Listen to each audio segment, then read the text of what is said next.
Yeah, so are you mostly a scholar and a researcher, or are you more hands-on, or do you try to do both, or how does um, that part of your work manifest? I guess I'm both. I Okay. work as a professor in teacher education. So of course I teach students, but before that, both during my university studies and my I worked as a teacher in secondary schools, and I just loved it. I love being with teenagers. I haven't done that for 20 years almost now. Uh-huh.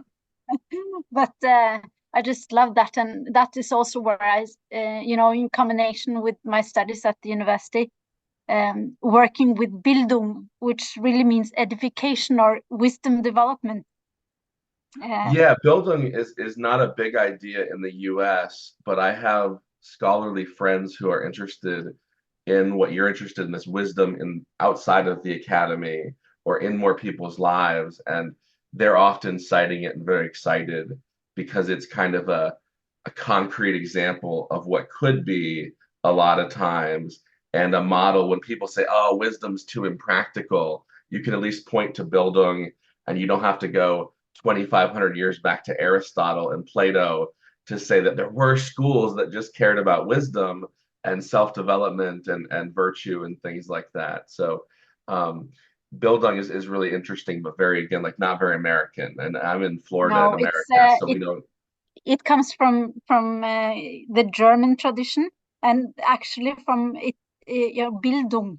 It means it kind of refers to the Christian idea that the human is created in the image, the build of God. Oh, I So didn't know that root was there. Okay. yes, so Bildung was originally an idea of becoming more and more equal to God as you kind of developed as a human being. But Uh-huh. then, of course, in the Enlightenment period, it was secularized, the whole idea. So then it Hmm. became more like to be, uh, yeah, to have Bildung would be to be fully uncultured, or you find yourself, like Schiller says, that you find yourself and you wake up in the state. Well, you wake up and find yourself in the state. Yeah, because it's interesting how how philosophy is like a lot of unlearning, and we're young and we accept everything from everybody, or we have really strong opinions and we have intuitions that we take as like facts. And then in your 20s or 30s or 40s, maybe for a lot of reasons, maybe something traumatic happened, maybe you felt empty, maybe you just loved wisdom kind of naturally, and then you found out that there's like these traditions that were like organizing and trying to learn more about flourishing and communication and relationship and all these different aspects of ourself that aren't necessarily economic or political or practical in a everyday sense. So I find it kind of amazing, and I've been working with a nonprofit the last year, and we just finished not that long ago a 12-week course in dialectic into DiaLogos, it was called. And like 20 adults on 2 different days over the course of 12 weeks would do little bitty learning activities, but mostly a lot of like engaged um, kind of workshop activities that would build on each other, and they loved it. I think almost like pretty much every person was almost like in tears at the end of how moving it could be to take their values and work with strangers and talk about virtue or like explore the depth of things and have, I think, genuine aporia. Do you ever talk? I didn't see that word a lot in your book, but do you talk about aporia or think about that concept at all? Yes, well, of course, uh, this idea of aporia, I mean, like being uh, put into a state of wonder and awe. This Mhm. is really what we seek in philosophical practice. That together that we that is really where the philosophical process starts, where we kind of have left our everyday ways of understanding ourselves and the world, and we kind of, wow, we are put there into wonder, and that's where the really philosophical process starts. Yeah, I love that you said that. Could you say more, like how are some ways that you've made like students or adults start to feel wonder? And I imagine you can like see it in their body language and their face and in their tone of voice and stuff. Like what are some ways you've shared that with people that maybe weren't as connected with wonder? Yeah. Well, normally, because I work very slowly. I like to spend time, because some philosophical practitioner, they kind of push people into a very conceptualized way and analytical way of working very fast, and it's in one way very effective, but in the other way, in another way, also very very challenging. So I like to work slowly. So what I love to love it when we can have maybe 2 or 3 days in a row, uh, and then we would start maybe with I have some cards that I use, and people would maybe select one card, and then they would I ask them, based in the question, where are you in your life at the moment, and do you have a question? And they find a card and they formulate a question, and then I would have them formulate uh, philosophical questions based in their personal questions.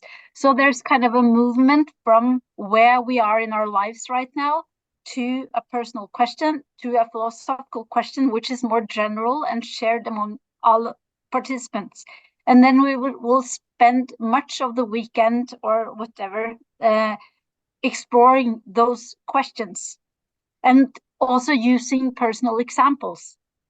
Like if the question, one question that that we ended up discussing at my home once was, what does it imply to accept, or how can I accept the changes in my life? This was the question, and it seems quite psychological, but in fact it's very philosophical, because it applies to all people, regardless of what contexts you live in, or culture or religious background or whatever. We all accept changes in our lives that we need to accept. So this became the question, and we had experience that experiences everyone found experiences from their lives where they experienced something that they needed to accept, and then they shared these experiences, and we choose one experience that we discussed more intensively. And this experience that we used was a woman who lost her father, and this father, he has been a very strong figure, and she thought that she would become very weak when he died. But what she experienced was the opposite, that she became stronger in the process when he was in the last days of his life, and she took charge of everything. And there was so much happening in the group, this wonder that emerged, that really the story touched people, the stories of everyone touched people. And there was also, yeah, something quite marvelous happening there, because actually there was one guy participating in the dialogue who said to me before he arrived that his mother was dying, and his brother was with her at the hospital right now, but he might have to leave if he got a call. And after we philosophized for 4 hours on this topic of accepting the changing in your life, and this woman sharing her example of losing her father, coincidentally, she didn't know anything. He just told it to me. And then after 4 hours, he got a call, and his mother just died. And we were like, yeah. Yeah, because it's life is so tough and there's no real book, and we encounter death and change, and leaving adolescence for adulthood, or leaving young adulthood to be part of a family, or aging and seeing our own mortality. Like Ivan Illich says, I think I know death, but then he feels the knowledge of death, and that existential reality is different than the intellectual fact of I will die. And Mm. then, like you said, or like you implied, we have this capacity for empathy and imagination, that even hearing from other people how they're grieving, or the surprises that surprise their expectations, um, was for them. And that it's so weird. Like through dialogue, we expand our sense of reality, and through hearing other people and sharing ourselves, we're then greater than when we began, like in an ideal philosophical setting, especially. Um, Mm. yeah, and I like that you kind of specifically mentioned slowness and lingering, because there's a real modern desire to have an outcome and to be able to point to something. But a lot of times, like patience and ambiguity, and not your first thought, but your second or your third, or in groups. A lot of times I might have a lot of thoughts coming in, but as soon as I start paying attention to others, all of those disappear and new Mm. things are alive in me. Mm. So it's Yeah. And I like, think also that this we are we most of us live quite separate lives, even though we are connected all the time through social media and through emails and through all kinds of but still being touched by each other in real dialogue. For some people, I don't think it happens so often, mhm. and I think there's a real need for it, especially in the Western countries who are quite we have individualized cultures, and we live like in our self-centered lives, so to speak, enclosed in ourselves. And in a philosophical dialogue, when you have the time to really create the trust and safety in the group, and people really start relating to each other, magic, so to speak, happens. I would say every time, and I still wonder about it. It's beautiful when it happens, and I think we need it so badly because it's healing. It's even though we don't discuss our own problems or like we would do in therapy, just by discussing these universally um, existential, ethical themes that means something to everyone. When we do that together, there's healing processes going on. Yeah, I never took the idea of a soul seriously, but I've always liked people. And now I take that idea kind of seriously, because if I look at other people as having a soul, where their actions impact their character, and they have this depth, and there's more to them than what I'm seeing, not even just in terms of mystical things, but they have all these relationships and experiences and histories that are interwoven with how they're presenting themselves in the moment. And when people get beyond that kind of social persona and can get deeper into their depths and start to share that, it really, yeah, I've seen it too. Like we had these activities where we'd make people go in breakout rooms, they'd come back and they're always glowing and warm, and you can see the body language is just dramatic. And the Mm. activities are so simple. We'd say like, share something you feel, and then the other person would like reflect it back, and then they would do that for like 5 or 10 minutes, and then they'd say like, oh, I'm curious about X, and we'd make them be curious about each other and practice curiosity and things like that. And um, these little fundamental skills could start coalescing into like real dialogue. And you mentioned in the book what sounds like flow states. I don't know if you're familiar with some of the research on flow states, but I Yes. studied cognitive science for about a decade. I think I mentioned really quickly in the email. So I'm very familiar with like positive psychology and cognitive science and organizational psychology. And I really, really like the mind. So when I was there, I was always trying to learn about these kind of things. And even in an individual difference class, I did a paper on virtue. My best friend did a paper on ambiguity as an individual difference. And wondering about these things is so complementary to all the technical knowledge that we have as a society. And it's Hmm. not like we want to get rid of that technical part, but couple it with Hmm. this more, you talked about it like phenomenological and ontological and analytical, like all of those kind of need to be interrelated, not just the analytical. Could you talk more about what too analytical is or too phenomenological is, and maybe where there's a sweet spot or how that works in your writing especially? Hmm. How can I answer that?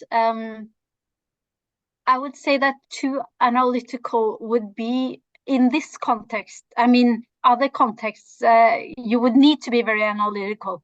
So, but in this context of philosophical dialogue and dialogue in groups, I would say that too analytical, you kind of maybe end up not really connecting to other people. Yeah, yeah. I see, I don't mean to stereotype, but I see a lot of young men in their 30s and 40s and even late 20s that can analyze Plato but can't connect while they're talking about Plato. And that difference, um, I don't see it as often in women, but still sometimes in women as well. Like, how do you get people to shift into that in these philosophical dialogues if their default habit is that analytical habit or something? Well, then I might ask, do you have an example from your own life? Because then they would need to take the concept down to their own life. Or I would ask somebody else or the group, if do you have do somebody have a personal example that could exemplify what he or she is saying right now?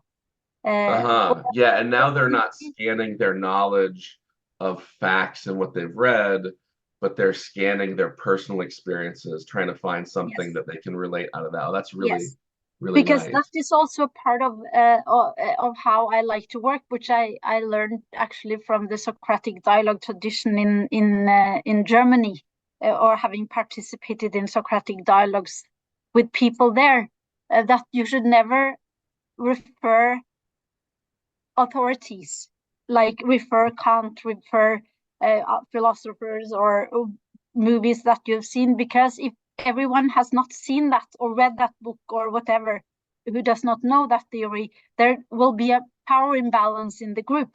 So you should always speak your own mind and from your own perspective.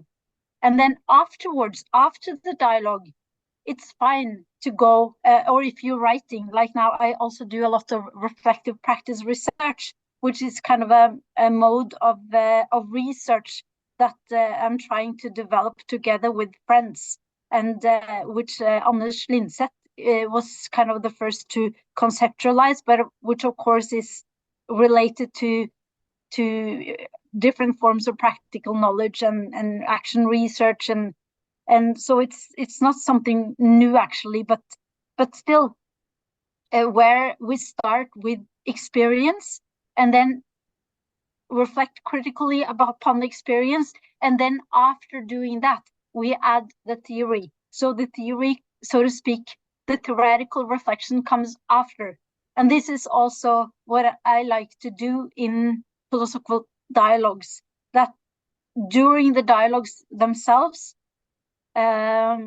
we should not refer authorities, because the person who have read Kant will get a lot of power in the group, and it will become imbalanced. Yeah, those are really good points because the goal of dialogue isn't to demonstrate power or to make people feel alienated because one person knows a lot. I have some female friends that will privately say, I'm really intimidated to talk about this stuff because I don't feel like I'll sound smart. I don't have the knowledge. And I tell them, no, no, no, you're so rich and interesting. And I love when we talk about this stuff. And I don't want you to talk about Kant and Hegel and Aristotle, but I want to know more about the depths of life, and that's why I like you, and we explore that together. So I like that you're able to, like, as a facilitator, say, look, while that might be good some places, here we want to have an even playing field. We want to have communication that doesn't require a lot of explanation of exterior sources, and we want to know about your lives, not about what you've read. And then that kind of keeps it back in that existential mode rather than jumping out into that kind of more technical essay writing kind of mode that everyone gets A's in their papers when they write like that in college, and they, oh, Kant said this and Aristotle said this and then this other person said this, but all of that is kind of a barrier, it sounds like, in these dialogues. Yeah, actually, it is also for your own thinking sometimes, because thinking from experience and thinking from practice has a value in itself. And what I often see is that when we have explored a topic, it's become so rich because of all the experiences that we have explored and all the and how we have kind of dealt with the topic. So when we finish a dialogue, sometimes it doesn't feel like there's a need to find out what a certain authority meant about it, because it's, after all, it's also a different human reflection. I like Even to though, look at, oh, sorry, go ahead. of course, tradition is important. I'm not saying that. I think it's important. And in my research, I do, as you read my book, so you have seen that I do relate to traditions and to knowledge and to the work of others. So I'm not saying that it's not important and that we shouldn't do it. But in the dialogues, it's really about helping people grow from where they already are, so to speak. Yeah, I 100% agree, and I find that, yeah, it's so powerful. You talk also about nonverbal participation and communication, and we taught some of that in the course as well. And in fact, my friend Rick Rapetti, who I mentioned to you, he was a few times kind of blown away. He's like, oh, there's this whole other like register of reality in social relationships that I'm not paying attention to as much. And so I wonder if you could talk about how people learn to express themselves better nonverbally, or even how facilitators can invite that or use that to enhance the verbal part of the dialogue. Like, what does the body have to do with any of this? It feels disembodied so far, I guess.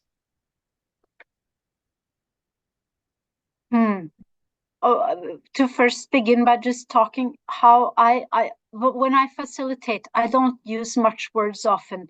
I use my senses. I use my body to feel where people are, and I can, I look at people, and sometimes only a small gaze can make people understand that it's their, they're invited to come forward, or yeah, and also using exercises that doesn't need much words. Like I have this one exercise that actually is from Osho Ashram, where I learned in the Osho Ashram in India, where we we dance kind of, or move to music for 7 minutes. Then we stand still for 7 minutes. Then we sit down for 7 minutes, and then we lay down in silence for 7 minutes.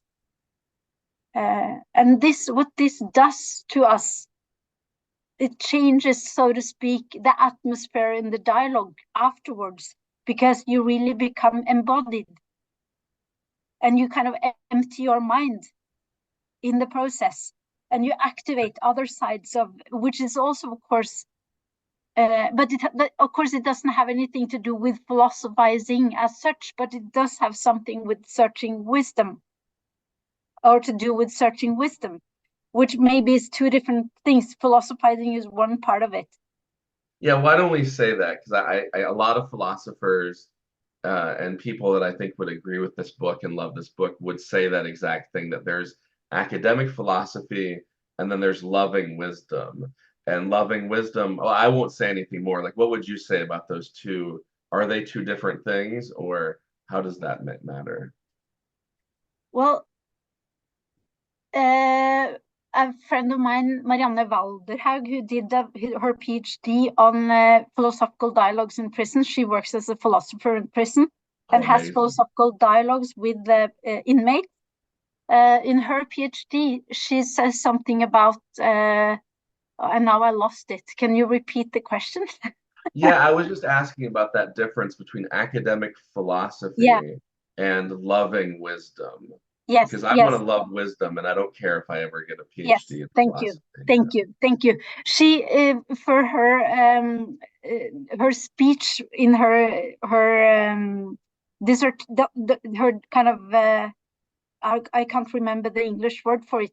She had her PhD defense. She had interviewed academic philosophers about how they worked with philosophy. And what she found Oh, was that their way of working with philosophy and philosophizing is actually very similar to what she did when working with the inmates. Because they too, were philosophizing using kind of the similar um, philosophical tools yeah. in their work as she did together with the inmates. So in this sense, doing philosophy in academia or with inmates or with people in groups might not be so different. Mm. But reading philosophy and teaching philosophy very often becomes very different, because then you have somebody's ideas that you kind of disseminate. And if it touches people, you're lucky, so to speak. But most of the time, maybe it doesn't, because it's so complex for people. While philosophizing as a love for and search for wisdom, then you start in the lives of people. And of course, an academic philosopher starts a completely different place than a normal people that work with totally different things and never maybe read academic philosophy.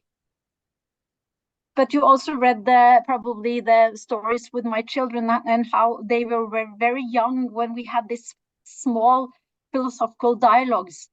And they too, I would say, were thinking in a similar way when searching answers and searching wisdom, so to speak. So academic philosophy and philosophy as the search for wisdom, it can be the same and different, to put it bluntly. Yeah, yeah. Wisdom seems more than knowledge, I think, and wisdom seems to be about like affective states and um, mystery, like not mystery in the sense of like, I mean, maybe in the sense of like wonder and pure wonder. And, you read about these yogis that experience this yogic bliss and stuff like that. And that's really cool.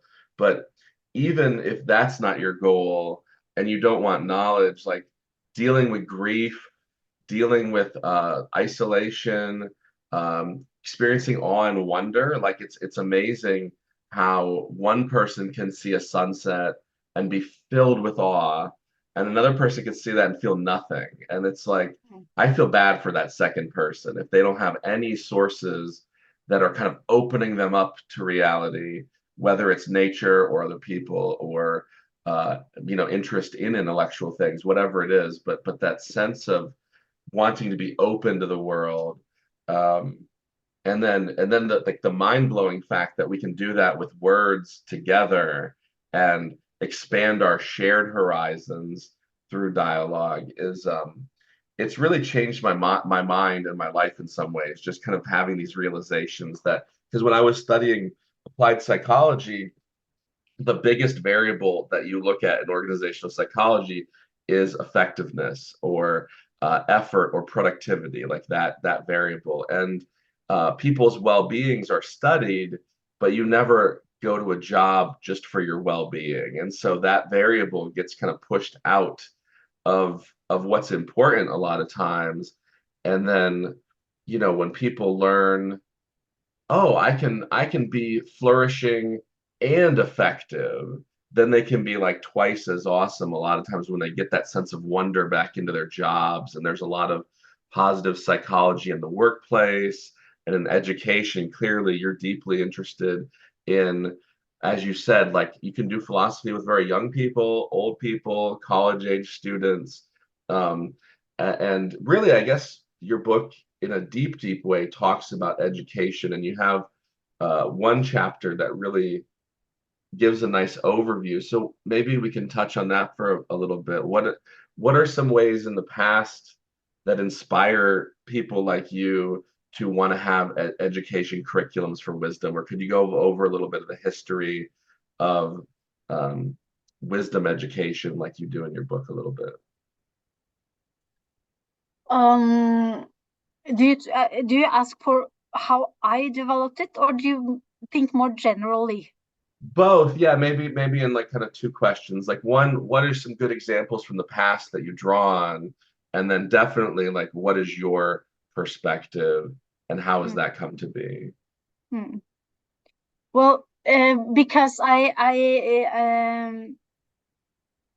always well I most of my work has come from my own experiences, and are my own questions to life and to being and to relationships and to yeah, simply being in the world, being a human being in the world together with others.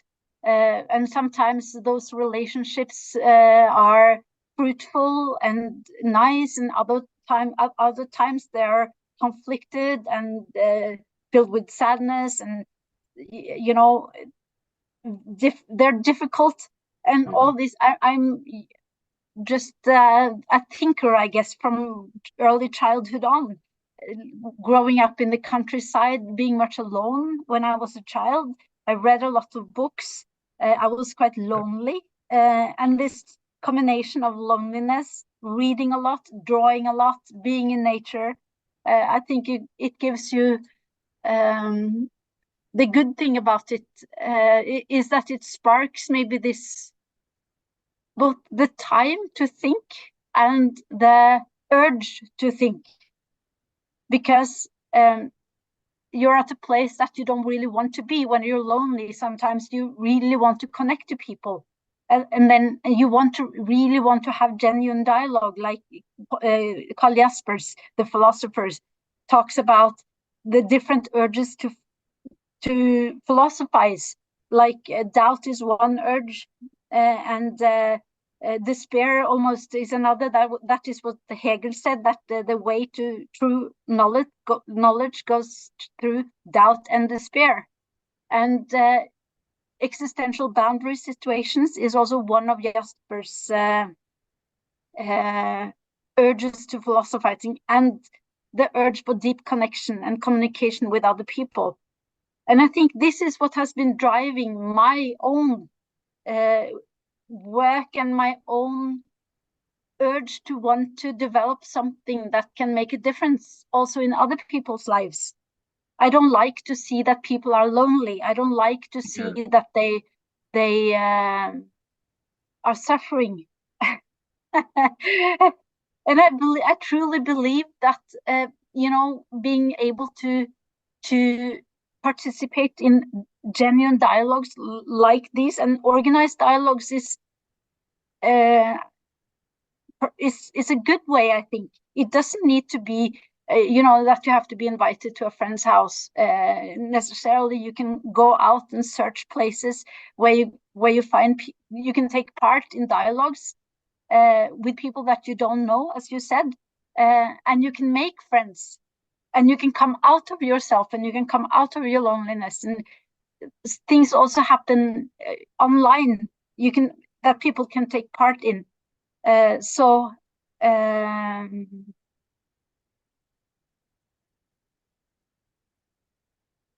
yeah, and I think when we go back to Socrates, what he saw is that he was very annoyed with the sophists who went around taking money for teaching people how to convince others about things that were not true. Just politicians and people in the court, that they should just win the case regardless of whether it was true or not.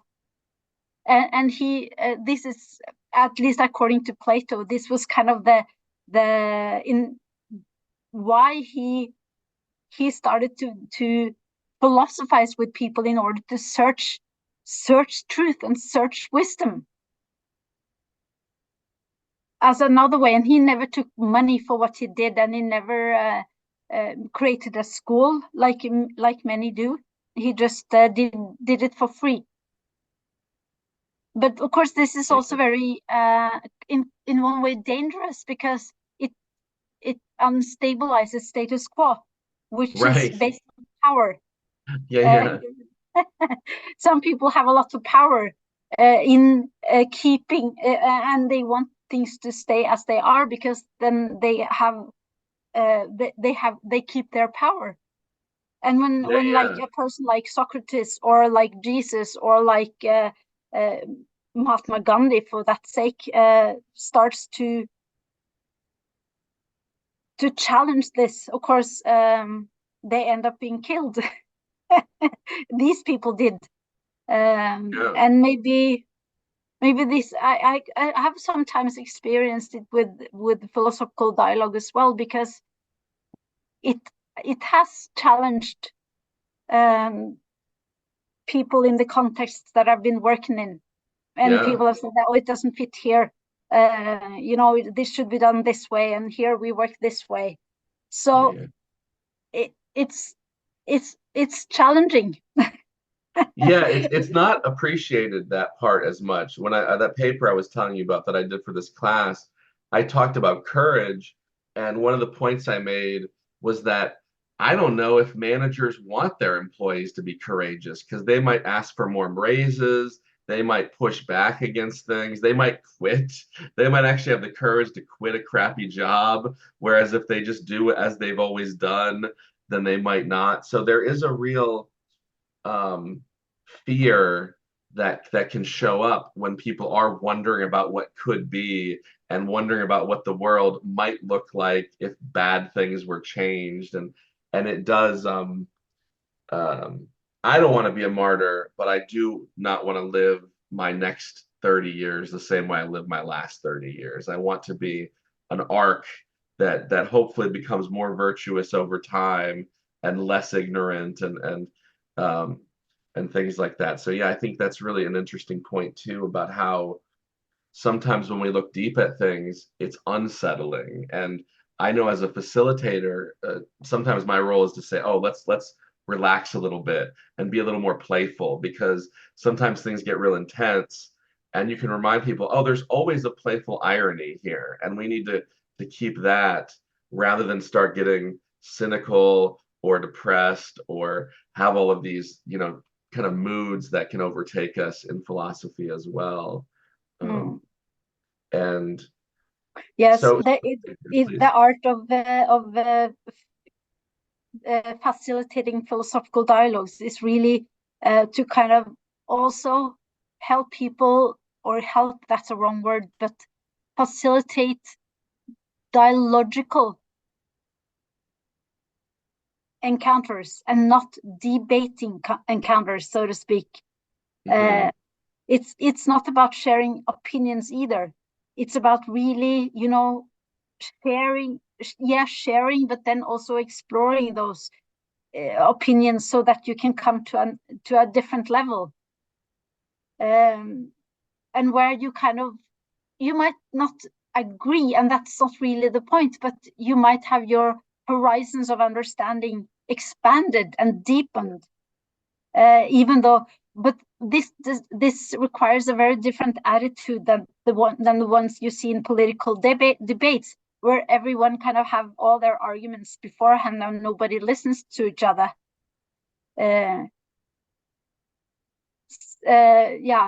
So being able to facilitate dialogue is also being able to help to make people kind of go out of themselves and really try to take in the perspective of others. And in doing so, you are changed.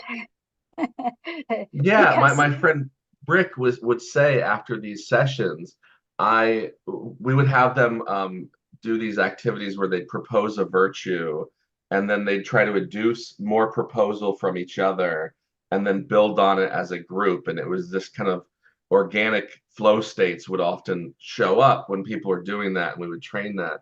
And he would say, and people like him would say, oh, I really didn't like what that person proposed, but the activity was to support them. And I kept listening. And then, like later in the week or, between sessions, that alternative point of view that I kept wanting to reject actually was like broadening my life. And by holding that thing that I naturally wanted to reject, I started to see more. And I was like happy that there was an antagonism. And rather than just trying to debate it away, like holding that tension was really good for him. And he is a really mature people. And I've heard people, I'd love to hear your thought on this, but like one definition of wisdom that I like is that the ability to take multiple perspectives just in yes, general. That's very correlated with like wise people or wise behavior. yeah.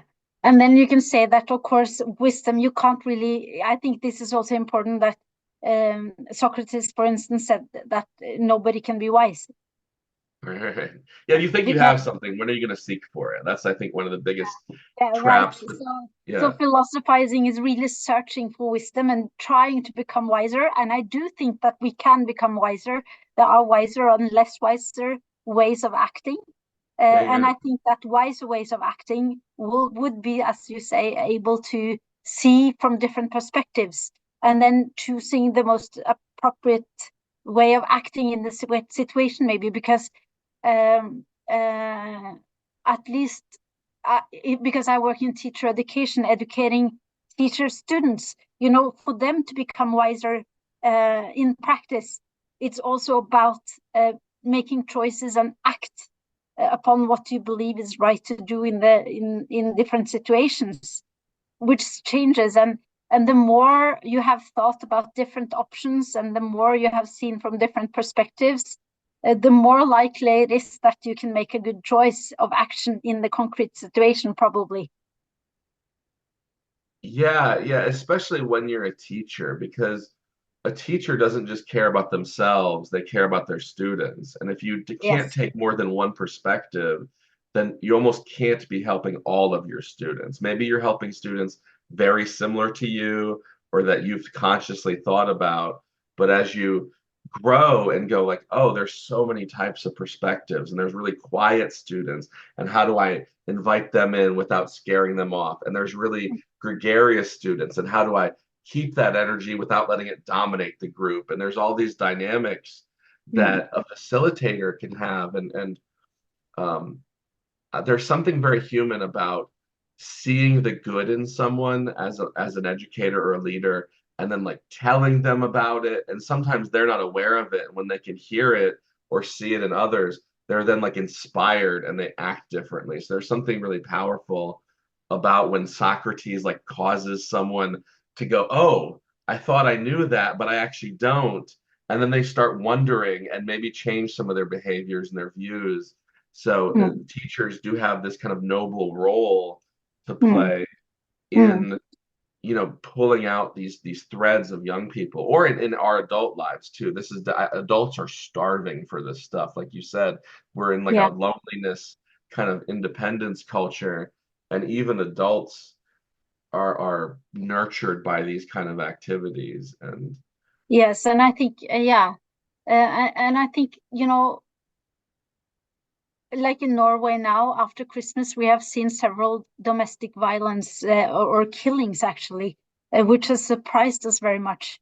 And when you kill someone that has been close to you, it's in both cases I think it's like ex boyfriends, husbands, that has killed. Actually, one woman also maybe, but yeah. But the point is that there's so much despair there, and learning how to handle all those things in lives, that those existential, the despair, the sadness, the anger, you know, to be able to step out of yourselves and self and see yourself kind of a little bit from the outside, Mhm. and understand what is going on, so that these feelings don't make you do stupid things. Yeah, I yeah. mean, You can do that. You can say, I do this with my students all the time when they're like kind of fighting my advice.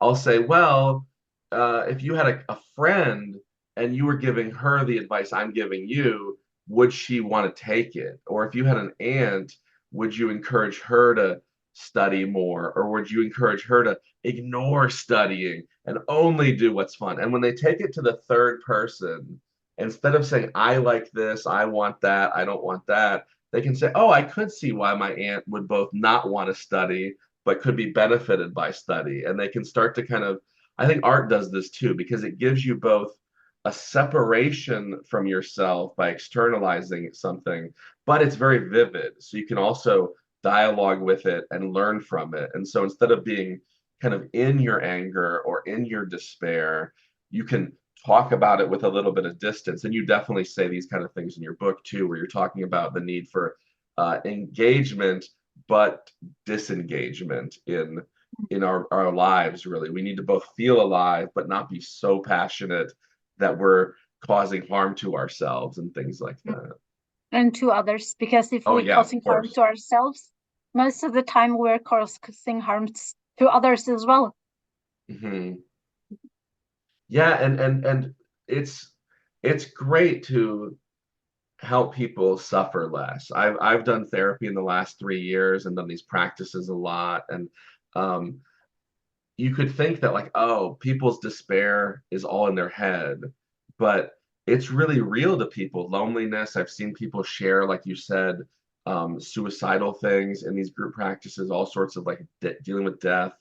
And when you can start to say, oh, it's not as bad as it seems, or oh, there's many facets to this, not just the one, then all of a sudden, like you can grow from that and not be so um, weighed down by it. Yeah, Yes, and it's but yeah. Go it's ahead, please. important to say that I don't think that teachers should engage directly with those issues in schools, for instance, Oh, because they're good. Yeah, not sure. the yeah, because I think that these very serious things, of course, need specialized Yeah, care, yeah, like psychologists or therapy, a different form of therapy. But I do think that the way we are working by using poems, literature, art, we can kind of indirectly thematize these issues,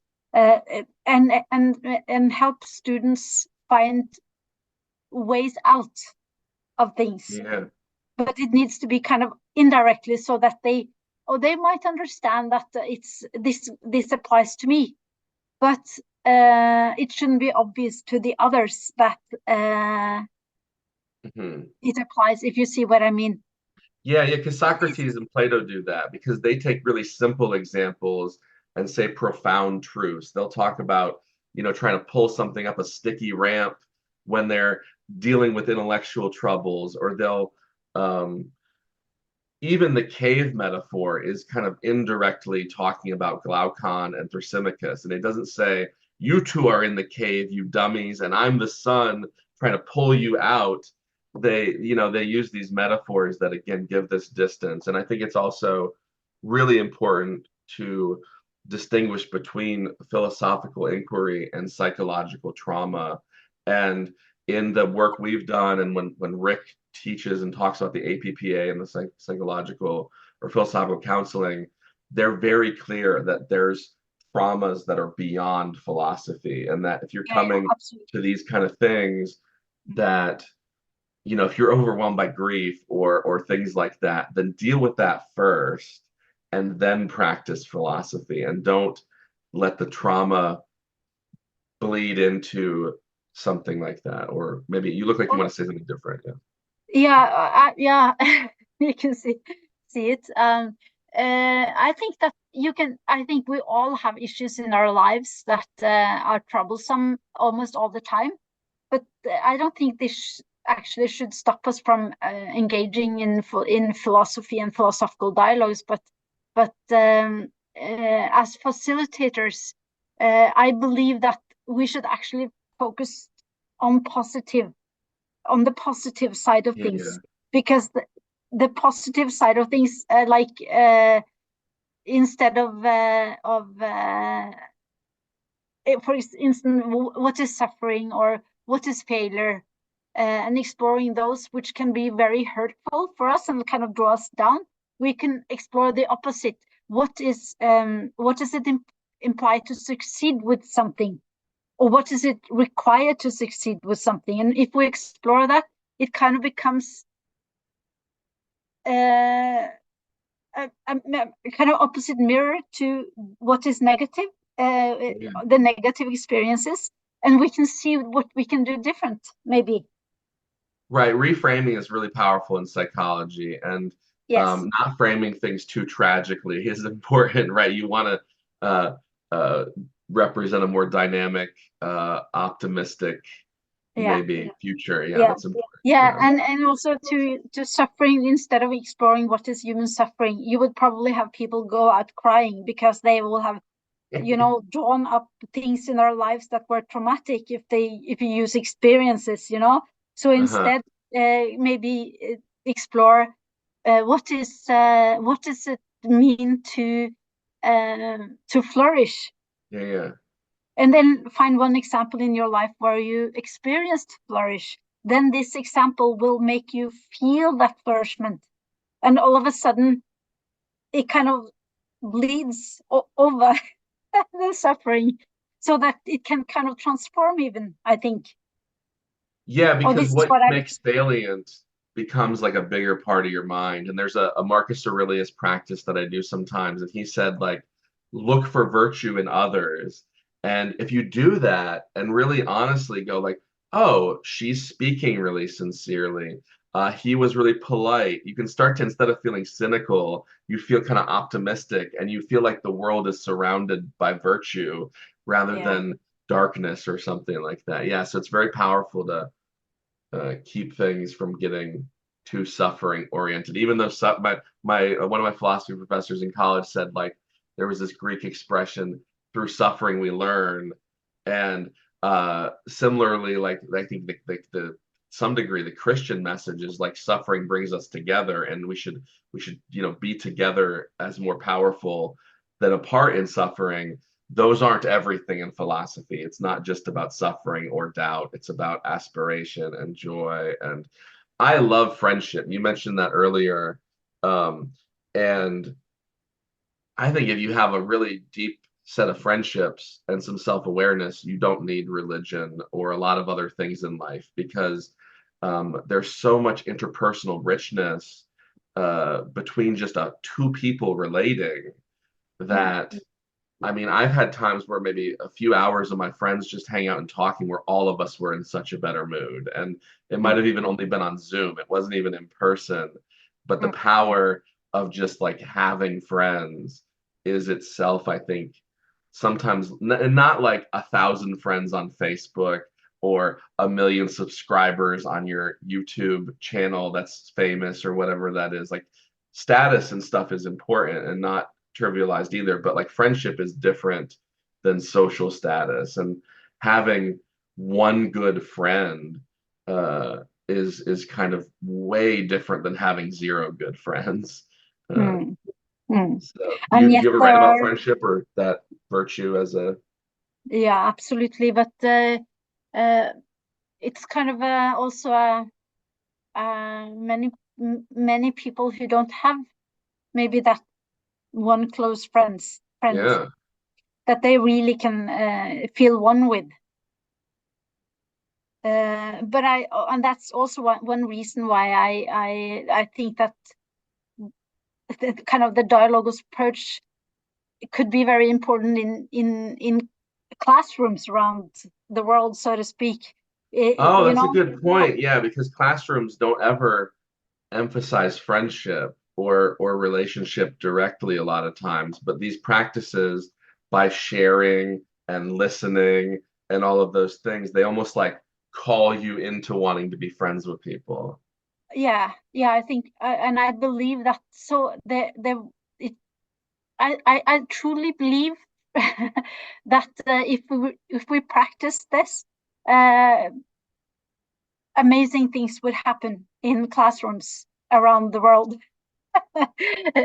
Simply because, yeah, when we are honestly sharing and speaking heart to heart, not only head to head, or not even that, sitting Yeah, side by yeah. side, shoulder by shoulder, listening to the teacher, doing the tasks, being quiet, as we are often asked to be in schools, not relating to the other because that's disturbance.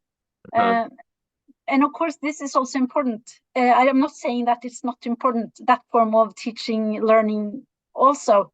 But if we, in addition, could have ways of working where the aim is, of course, to learn about subject matter and topics that are of importance to people, but also working on the relations without,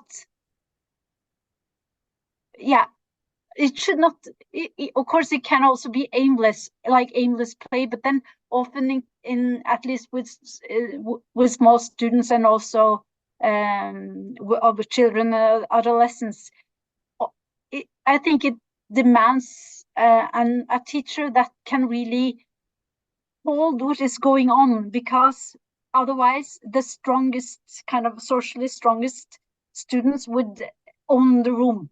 They would kind of take the power in the Yeah, room yeah. if they have the chance, while others will be left on the outside. So really balance, and you said it earlier, really trying for the teacher to try to balance this and to try to create general genuine dialogue and genuine connection between students that are very different from each other. And maybe most classrooms in the Western world today is multicultural, and I mean other. Um, so this means that if you really can have dialogues where you can share your worldview, so to speak, Yeah. you would also share the world. Yeah, it's You understand great. the world better.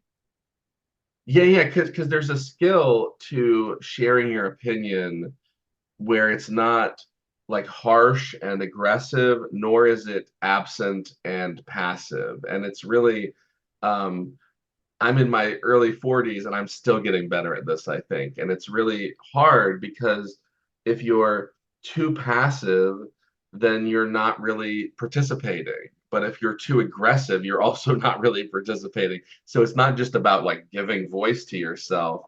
It's really Mm. about learning how to see other people, but then when it's your turn to dig deep and share from that depth. So it's both. And um yeah, And it's so also to interesting reflect because together in order to search truth. I mean, right, right, reflect together. And there's uncomfortable things to talk about where I was reading a woman who wrote a book on her life, and she was talking about how she had a spinal disorder, and she was teaching an ethics class. And in the ethics class, there was like a family wants to have a like fertilized child, like a medically intervened child. And then they have outcomes that four of the fertilizations, two of them will be like normal and healthy, and two of them will have like some kind of growth deficiency, whether it's like a weak immune system or they're going to be very short or they might have whatever it is. And then a lot of students might go, oh, of course, the family should take the healthy kids. And if I was a doctor, I should be advising that. And then the teacher would try to push back and say, well, what if the family wanted the challenge of nurturing a potentially blind child? Or what if they wanted a child who wasn't normal? Is a doctor's role to tell them they're wrong or to explore it together? And it's like, there's maybe no obvious answer. It's a really, these are tough situations, but by trying to acknowledge a perspective that maybe isn't your own, it becomes a lot more interesting. And then you're able to be a lot more adult about interactions than saying, well, there's only one way, and if they're not agreeing, they're wrong. Um, so I think that what you're saying is really important for coming from my uniqueness, but also like realizing that there's uniqueness beyond me, and both of those are kind of skills to develop. Um, Yeah, and also kind of see that we have a shared humanity, so to speak. Even though we're different, we're also we live in a common world, a shared world, which is really what happens in the world today is much of the opposite, that there's so much polarization going on. And the wars that are so damaging to not only where they are happening, but to they are destabilizing the whole world, which is kind of Yeah, the it's opposite. amazing when you start to have an enemy and treat someone like an enemy, how horrible the world goes. And I talked to this other author, and I asked him, like, what could the US have done in the 80s with Russia that would have made them not our enemies today? And he had some answers, and I was like so thoughtful of like, wow, we could have acted differently at the end of the Cold War, or we have an opportunity to act differently in Israel and Gaza. We don't have to do it a particularly obvious way. And yeah, so it has like these way up political ramifications as well as these social. It's so all connected. But if we, since we talk about DiaLogos, which is really developed for educational purposes, and that's for classrooms and university, college, classrooms, um, these conflicts kind of, if there are students from these the different sides of a conflict, for instance, it'll affect the life in the classroom as well. Oh yeah, yeah. I remember visiting someone who had a bunch of family in the Middle East, and it was such a different reality talking to them about politics.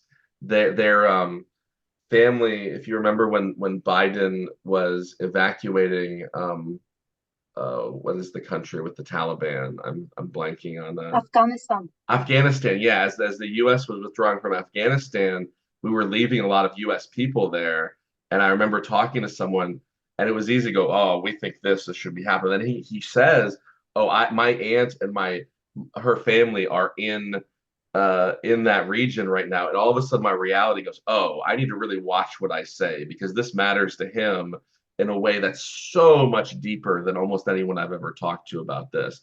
And what he says, it's like, oh, that's horrible. I immediately just my whole tone shifted, and I was like sympathetic to how tough it must be for him to know people there, Mm. regardless of any political messages or things like that have been kind of floating around in my mind Mm.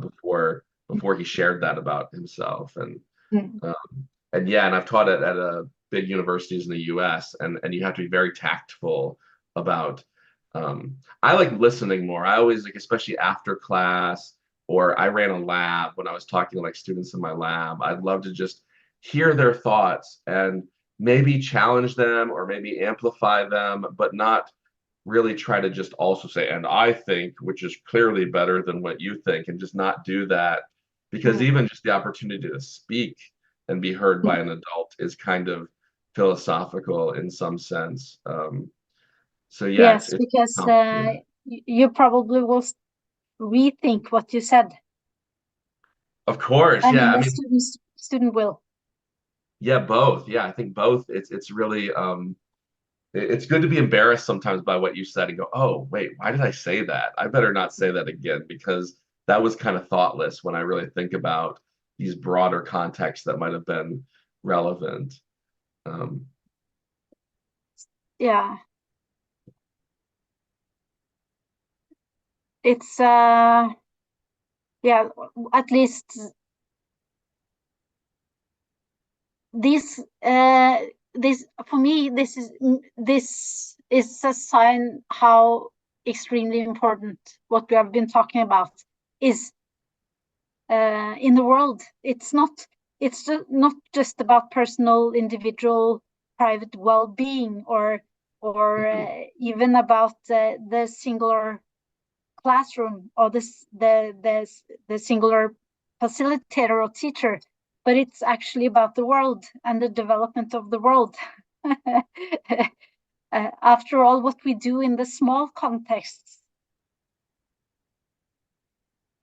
is very important to what happens in the bigger contexts, and of course vice versa. And the bigger context, of course, maybe most important, but if we don't start with ourselves and where we are and the people that we meet, and the way we relate to them, then how is anything going to change at all? yeah, it's profound what we're talking about and how complex life is and how dialogue and relationships help us incorporate and even transcend that complexity together.